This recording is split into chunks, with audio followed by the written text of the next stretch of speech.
¿Ya ven por ahí, muchachita? Sí, doctor, se ve. Ya. Es algo que había quedado pendiente, lo de queilitis angular. Es cuando se me deposita mucha saliva alrededor de las comisuras labiales, aquí, como por ejemplo los niños que usan mucho chupete, los ancianos con las dentaduras que no están bien ajustadas. Ahí hay infecciones, es decir, es fácil para que haya invasión de microorganismos propios de la boca y producen irritación a este nivel. Queilitis angular, inflamación ahí a nivel de las comisuras labiales. Entonces les decía que en un paciente que tenga sospecha de una anemia megaloblástica porque ya tiene manifestaciones generales, tiene manifestaciones digestivas, y así pudiera ser la tríada de las anemias megaloblásticas de forma muy general. Manifestaciones generales de toda anemia, manifestaciones digestivas y manifestaciones neurológicas. Cuando yo tengo un paciente con esta sospecha, le hago toda la química sanguínea que necesito hacerle o la laboratorio que necesito hacerle y encuentro en periferia que hay una macrocitosis. Y esto es típico de este tipo de anemia. Puede haber depresión de los otros sistemas, sí puede haber depresión de los otros sistemas, pero que me informe macrocitosis ya me hace diagnóstico diferencial. Por supuesto que puedo encontrar reticulocitos disminuidos porque estamos en la serie roja, y como tengo una anemia muy importante, los reticulocitos pueden bajar también. A este paciente yo puedo, si lo veo con ictero, puedo indicarle una bilirrubina que voy a encontrarla un poquito aumentada a expensa de la indirecta, porque puede haber cierto grado de hemólisis, pero no es lo frecuente. El hierro sérico puede estar normal o aumentado, no tiene problema con el hierro. Lo que sí vamos a tener es una vitamina B12 y un ácido fólico disminuido. Si estuviera haciendo pruebas de motricidad gastrointestinal, pudiera estar encontrando una disminución de la secreción clorhidropéctica. Si yo le hago una endoscopía de esófago, estómago y duodeno, pudiera estar encontrando que hay atrofia de la mucosa gástrica y ya yo sé que esto me induce a déficit de factor intrínseco y es un problema. Y como les decía, puedo encontrar en un medulograma depresión de los tres sistemas. Pero aquí lo importante es la lámina periférica que hay macrocitosis y la dosificación de vitamina B2 y ácido fólico. El tratamiento, como siempre les digo, en primer lugar, buscar la causa. ¿Qué es lo que está produciendo el déficit? Porque a eso tengo que atacarle. En segundo lugar, la dieta. Priorizar la alimentación saludable en relación con los alimentos que eh, incorporan vitamina B12 y ácido fólico. Y el tratamiento específico está en función de la vitamina B12, que le vamos a estar dando de 50 a 150 miligramos diarios por vía oral. Y en algunos pacientes, como es en la anemia perniciosa, que ya yo les decía que era cuando existía un déficit específico del factor intrínseco, por tanto el problema es más complejo, se lo podemos poner intramuscular, la vitamina B12. Diario durante la primera semana, luego una vez por semana, luego después de un mes, una vez durante toda la vida, porque no tengo factor intrínseco. Y en el caso del ácido fólico, vamos a estar incluyendo el ácido fólico de 5 a 10 microgramos por día, hasta normalizar la dosificación, es decir, hasta normalizar el ácido fólico, repetir estudio y ver el paciente. Entonces, en este paciente, el seguimiento también. Es decir, tampoco yo voy a esperar que la hemoglobina suba inmediatamente, que el paciente corrija la anemia inmediatamente. Lo vamos a hacer igual, con todo el reticulocito, que puede ser inmediato, con los primeros 5 o 7 días pueda subir los reticulocitos, pero la hemoglobina va a comenzar a subir en las 2 o 3 semanas, pero se va a corregir la anemia después de 2 meses. Entonces, en función de ello, así sería el seguimiento que yo le dé a este tipo de pacientes. Y la anemia hemolítica, las anemias hemolíticas, recuerden que ahí nos vamos al metabolismo de la bilirrubina que ya hemos visto. Debe ser una hemólisis, una ruptura de la hematía antes de los 120 días. Por tanto, el grupo hemo, recuerden que formaba la biliverdina, que por acción de la biliverdina reductasa se formaba la bilirrubina indirecta, que como era liposoluble, necesitaba de la albúmina para llevarla al hígado. En este paciente voy a encontrar esa bilirrubina indirecta aumentada. Y como ha habido ruptura de hematía, hay hemólisis, voy a tener íctero. Y este paciente, como el vaso se da cuenta, él quiere aumentar y ayudar a este déficit, por tanto crece y hay esplenomegalia. Maniobra para examinar vaso, Schuster. Mano izquierdo encima de la baranda, paciente en decúbito lateral derecho, mano acá atrás agarrado, muslo flexionado sobre el abdomen, pierna sobre el muslo y comienzo a palpar el vaso de la región umbilical hacia el flanco e hipocondrio izquierdo. Ahí encuentro la esplenomegalia. Recuerden que el vaso se palpa de forma gentil porque es un órgano muy friable que se puede romper con facilidad. Ruptura fácil esplénica. Entonces, esta sería la tríada típica de un paciente con una anemia hemolítica. Hay una anemia hemolítica más frecuente en Brasil que acá en Bolivia por el mestizaje que había, la consanguinidad. Brasil es un país multiétnico y por tanto tienen mucha consanguinidad y mucho eh, de la misma familia se juntaban. Y esto hace que aparezca una enfermedad que se llama la anemia falciforme o ciclemia. La ciclemia es un cambio en uno de los aminoácidos en el cromosoma, en el ADN. Hay un cambio de ácido glutámico por valina. No tengo ácido glutámico y se sustituye por valina. Y esto hace que la hematía adquiera una forma de platanito, de diana, y pierde la flexibilidad que tiene la hematía normal. Entonces, cuando ese hematía en forma de platanito está pasando por los vasos que son muy estrechitos, se detiene y obstruye la circulación y produce un evento isquémico. Entonces, si es a nivel de las coronarias, me va a dar dolor en el pecho. Si es a nivel del cerebro, me puede dar un infarto. Si es en el riñón, me da como si fuera un cólico nefrítico. Si es en el vaso, me produce infartos esplénicos. Entonces, este paciente, uno de los lugares, el paciente ciclémico, uno de los lugares, o falsémico, que más predilección tiene para ocurrir estos infartos es a nivel del vaso. Entonces, cuando pasa el tiempo, en vez de yo encontrar una esplenomegalia, porque es una anemia hemolítica, lo que encuentro es un vaso atrófico. Entonces, cuando le hago la ecografía buscando vaso, veo que no hay un vaso grande, que es un vaso muy pequeño. Digo, déjame hacer una electroforesis de hemoglobina porque posiblemente este paciente lo que tenga sea una ciclemia. Y hay otros elementos en el fenotipo del paciente. Van a ser turricefálicos, cráneo en torre, y van a tener lo que se llama tibia en sable.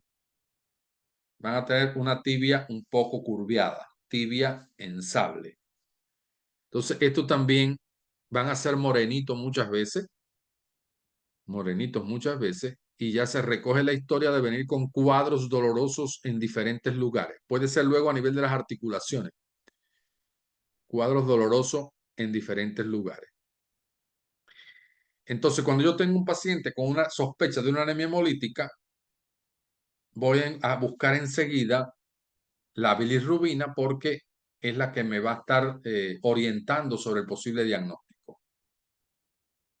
El otro estudio que es importante que puedo hacerlo es la LDH y la fosfatasa alcalina, que también pueden estar aumentadas en los ícteros hemolíticos.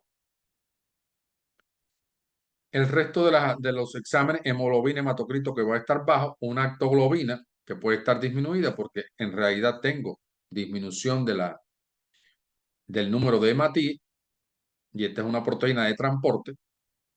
Reticulocitos que van a estar aumentados en función de tratar de suplir el déficit de hematí.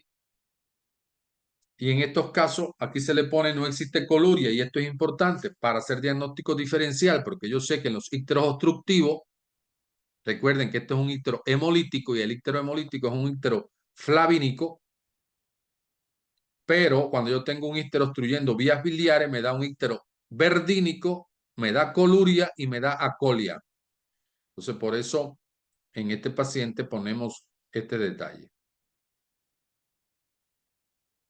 En las anemias hemolíticas, un tanto para hacer sus diagnósticos diferenciales, cuando tengamos una anemia hemolítica, vamos a decir será una anemia corpuscular intrínseca o será una anemia extracorpuscular o extrínseca. Y aquí el detalle es que estas son congénitas, por tanto van a estar desde el principio. Y como estamos viendo adultos, ya tenía que venir con un diagnóstico de alguna de estas alteraciones. O se trata de una anemia adquirida, una anemia extrínseca, y entonces ya se trata de enfermedades que pueden estar asociadas ahora con el adulto. Enfermedades inmunológicas como el lupus, recuerden en el lupus que daba una anemia de tipo autoinmune, o otras enfermedades, otros tipos de anemias extracorpusculares que no son inmunes y que se ven en ejemplo por agentes físicos o en el caso de un hiperesplenismo, un vaso que esté muy funcional, o en determinadas infecciones que también hay mucho consumo eh, de proteínas y cae la hemoglobina. Según el sitio de hemólisis, según el mecanismo, según el sitio de hemólisis, si es extravascular, sobre todo a nivel del vaso, o intravascular, el problema a nivel del vaso, y de acuerdo a la duración, si son agudas o son crónicas. Que las crónicas son aquellas típicas que le estuvimos hablando, que cursan con íctero y esplenomegalia. Se ven muchas veces asociadas a coledocolitiasis. Hay otra pregunta, y ya saliendo un poco de anemia, que está en cuál es el diagnóstico diferencial entre el linfoma de Hodgkin y el linfoma no Hodgkin o enfermedad no Hodgkin. Entonces, decir de que hay un elemento importante y es que en la edad en que aparece la enfermedad, es más frecuente el linfoma no Hodgkin, pero el linfoma de Hodgkin aparece con más frecuencia en el adulto joven. Si cuando yo tengo sospecha de un linfoma, que viene un paciente con un síndrome adénico, con adenopatías, y yo estoy pensando en linfoma y tiene 30 años, yo estoy pensando que se trata de un linfoma de Hodgkin que tiene un pronóstico más reservado que el linfoma no Hodgkin. Porque el linfoma no Hodgkin es más frecuente después de los 60 años. No quiere decir que este no aparezca en personas mayores, pero el que más aparece en personas jóvenes es la enfermedad de Hodgkin. Cuando yo le hago la biopsia del ganglio al paciente, y esto es importantísimo porque es lo que hace el diagnóstico, por tanto tienen que sabérselo para decirlo tácitamente. El diagnóstico se hace con la presencia de células de Rett-Steinberg en la biopsia. Estas células aparecen como células, una célula multinucleada, tiene más de un núcleo y se les describe como en ojo de búho, porque los ojos bien grandotes, las células bien grandotas. Entonces, célula de Rett-Steinberg es típico del linfoma de Hodgkin. En el linfoma no Hodgkin no van a aparecer estas células. En la clínica, el linfoma de Hodgkin, lo frecuente es la toma ganglionar. La toma ganglionar. En el paciente con linfoma no Hodgkin, es más frecuente, aunque puedan haber linfadenopatía, pero es más frecuente la presencia de visceromegalia. La presencia de visceromegalia. En ambos, tanto en uno como el otro, yo voy a estar pesquisando tres cosas. Fiebre crónica, porque da un síndrome febril crónico. Voy a estar pesquisando la pérdida de peso, cuatro cosas. Fiebre crónica, pérdida de peso, sudoración nocturna y prurito. Entonces, esto es importante pesquisarlo porque es frecuente, tanto en uno como en el otro. Entonces, si ya yo tengo un paciente de forma muy general, y ahí está la pregunta, ¿cuál es la diferencia entre un linfoma Hodgkin y un no Hodgkin? La diferencia es que estas son enfermedades malignas que afectan sobre todo los ganglios linfáticos, y el linfoma de Hodgkin es más frecuente en el joven que en el adulto mayor, aunque puede presentarse en el adulto mayor. Da un síndrome febril con pérdida de peso, prurito, sudoración nocturna pero es muy frecuente la presencia de linfadenopatía. Y el diagnóstico lo hace la biopsia con la presencia de la célula de Rett-Steinberg. A diferencia del linfoma no Hodgkin, que es más frecuente en el adulto mayor después de los 60 años, que puede presentarse también con fiebre, sudoración, pérdida de peso, prurito, pero a pesar de que pueden haber linfadenopatía, es más frecuente encontrar visceromegalia y afectación multiorgánica. Y no encuentro la célula de Rett-Steinberg. Entonces, el linfoma de Hodgkin tiene un pronóstico mucho más favorable que el linfoma no Hodgkin. Y hay otras características en relación con el tratamiento, los factores de riesgo, los subtipos, la supervivencia. Pero con estos elementos iniciales de la clínica y la célula de Rett-Steinberg, contestamos la pregunta. Aquí le estoy dejando hemostasia primaria y hemostasia secundaria. Van a cliquear aquí o pueden entrar y buscarlo así en el canal de YouTube y está explicadito en 10 minutos o menos de 10 minutos cada uno de ellos. Van a hacer su resumen en la libreta para que nunca se le olvide. En relación con la hemostasia primaria, es el primer mecanismo que se pone en marcha cuando yo tengo una lesión. Si yo tengo un sangrado, me corto y tengo un sangrado pequeño, enseguida viene el factor de von Willebrand, que está a nivel del endotelio vascular, identifica que hubo una agresión, se activan unas proteínas plasmáticas que ayudan a adherirse las plaquetas a ese lugar. Y ese fenómeno se llama adhesión plaquetaria. Si el sangrado no se controla, enseguida se activa la cascada del ácido araquidónico y se libera el tromboxano A2. Y el tromboxano A2 agrega plaquetas. Y viene el segundo mecanismo de agregación plaquetaria. Entonces, necesito tener un vaso indemne, que haya factor de von Willebrand. Necesito tener proteínas plasmáticas que faciliten la adhesión plaquetaria y necesito tener tromboxano A2 para que haya agregación plaquetaria. Eso garantizaría de forma muy general una hemostasia primaria. Ahora, en otras ocasiones el sangrado es más, tiene otra etiología. Como por ejemplo cuando le damos warfarina a un paciente que sangra, o le ponemos heparina y sangra. Es otra etiología. O hay una hemofilia y sangra. O tiene un sangrado el recién nacido. ¿Por qué le ponemos vitamina K al niño como profilaxis de recién nacido? Y eso lo vamos a ver en la hemostasia secundaria. En la hemostasia secundaria recordemos que tiene que ver con una vía intrínseca y una vía extrínseca. La vía intrínseca, que son toda la cadena que va de forma horizontal, desde el factor 12 activando al 11, al 9, junto con el 8 activan el 10 activa al 5, al 3, al 2 y al 1. Porque lo que yo quiero al final de esta vía intrínseca es que se active el 1, que es el fibrinógeno, para que se forme la fibrina, la malla de fibrina, y eso coagule el sangrado. La vía extrínseca comienza con el 7 activando el 10 y de ahí toda la misma cascada. El 10 al 5, el 5 al 3, el 3 al 2 al 1. Y se forma también la malla de fibrina. Estas dos vías tienen una vía común, que es a partir del 10º factor. Esa vía común a partir del 10, 5, 3, 2, 1, esa es la vía común. ¿Qué debo de saber de acá? Que cuando yo le pongo heparina a un paciente, lo que estoy haciendo es inhibiendo una enzima que se llama antitrombina 3.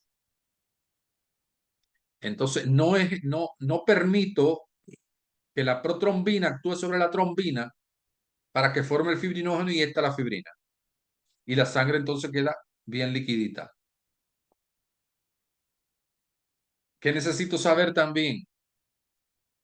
Que la vitamina K, para que se active, para que se forme vitamina K activada, tiene que haber una enzima que se llama epóxido reductasa. La epóxido reductasa me activa la vitamina K. Y yo necesito vitamina K porque hay 4 factores de esa coagulación que necesitan vitamina K para trabajar. Y yo me lo aprendí en la época diciendo que la vitamina K nació en el año 1972.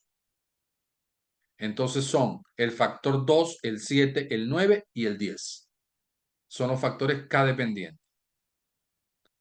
Entonces yo necesito vitamina K para sintetizar estos 4 factores, porque si no la vía no funciona y no formo la fibrina. Entonces, ¿para qué tengo que saber esto? Porque le pueden preguntar, ¿y cuáles son los anticoagulantes que usted conoce? Heparina, que ya dijimos, y la warfarina. ¿Y la warfarina qué es lo que hace? ¿Cómo es el mecanismo de acción de la warfarina? Ah, la warfarina inhibe a la epóxido reductasa.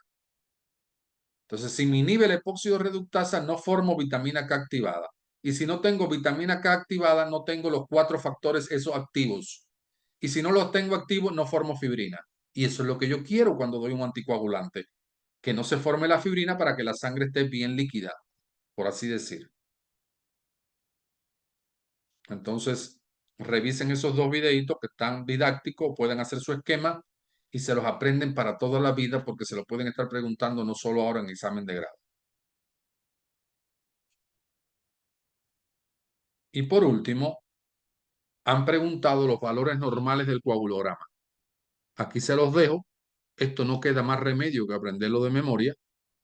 Quizás podamos encontrar algún mecanismo, algún recurso mnemotécnico o analizarlo luego, a ver si podemos inventarnos un recurso mnemotécnico de forma tal que no se me olvide ninguno con sus valores normales, porque aquí sí es memoria obligatoriamente. Entonces, estas serían las 20 preguntas que tenemos de hemolinfo poyético para comentar. ¿Algún comentario de ustedes? Algo, Janet, Lisette, Wanda, Chamarelli. Yo tengo una pregunta, doctor, respecto a lo que habló de los bebés, que dijo que a partir de los 6 meses ya consumen leche de vaca y no se puede pasar de 1 litro de la leche de vaca. Yo tengo entendido que entre los 6 meses y 1 año los bebés no pueden consumir leche de vaca porque bueno, viene a ser nefrotóxica por la cantidad de fósforo que tiene también y solamente es o lactancia o la fórmula que viene a ser su primer fuente de alimento, ya que la alimentación complementaria es complementaria hasta el primer año, digamos. Ya, de acuerdo, Chamarelli. De acuerdo, ahí yo no me voy a meter porque eso es de pediatría. Lo revisan bien, pero no te olvides que no todas las mamás cumplen con el esquema de lactación. Entonces, si es No, así claro, de que claro. si es así que la leche de vaca no se incorpora hasta después del año, la leche de vaca pura, fuera Ujú, mucho mejor. Pero no nos olvidemos que vamos a tener mamás que nunca vienen a una atención de puericultura. Entonces, claro. no saben estas cosas, ¿verdad? Pero sí es bueno que Ajá, lo haya ahora, recordado para que lo revisemos en función de aprender en relación y esto se llama, y es pregunta de examen de pediatría, se llama esquema de ablactación, que yo voy ujú, incorporando después de los 6 meses, mes por mes. Entonces, nos sí. queda de estudio independiente eso. Sí, también a la bebé le han dado el suplemento de hierro, eh, que la verdad que la estriñe bastante. Entonces ha sido como que un tratamiento que va y viene porque me la estriñe un poco, pero tengo que darle igual, digamos. Pero sí la mezcla con la leche, pero es leche de fórmula, entonces no es, me imagino que no debe tener esa competencia tan fuerte como quizás con la leche de vaca en relación a los receptores que estaba hablando, ¿no? Entonces, está bien, esto yo para yo saber. Entonces, a los niños después de los 6 meses les dan a todos sus suplementos de hierro. Sí, porque hasta los 6 meses es como que su reserva de hierro que viene desde inútero y se les acaba a los 6 meses. Entonces ahí comienzan a darle el suplemento en gotitas, que obviamente igual lo mismo que en un adulto les causa el estreñimiento. Entonces, hay niños que son sueltitos del estómago, ¿no? Hay niños que no tienen problema, pero en mi caso, no. Sí, sí, eso En mi pasa, igual caso, que con las sales de hierro en el adulto. El fumarato produce constipación a muchos de los pacientes, sí. sí. Bien, Chamarelli, Es, por hacer esa aclaración, bien. ¿Alguna otra cosa, Lisette, Janet, Wanda? Bien, No, entonces doctor. a seguir estudiando, yo les voy a estar pasando las diapositivas y la presentación y el caso clínico de la semana. Recuerden, Chamarelli, ¿cuándo nos unimos? ¿Cuándo empezamos de Eh, nuevo? ¿Puede ser martes? Ya, lo- Yo le escribo para ver que lo coordinemos. ya, de acuerdo, Ya, de acuerdo. gracias. Entonces, a recuperar, igual dice que tienes el pendiente de digestivo, a ponernos de acuerdo y Wanda también, este, a ponernos de acuerdo para que no haya atraso. Bien, muchas gracias. Bonito domingo para ustedes. Gracias, doctor.